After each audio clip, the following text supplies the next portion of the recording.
Oh, Han, andito ka na pala. Kumain ka na ba? Oo, tapos na ako kumain.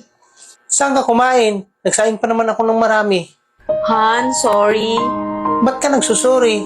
Nanlalaki ako. Natukso kasi ako. Andyan na naman tayo sa joke mo na yan. Bakit? Paano ka ba natukso? Dinala niya kasi ako sa bahay niya.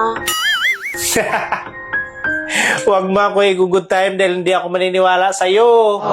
Oo nga, hindi kita ginugood time. Totoo yun. Ako ba mapapaniwala mo? Alam na alam ko kung gaano ka kabait sa akin eh.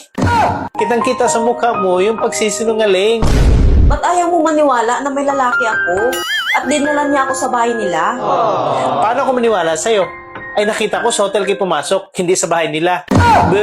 Akala mo maluloko mo ako ha?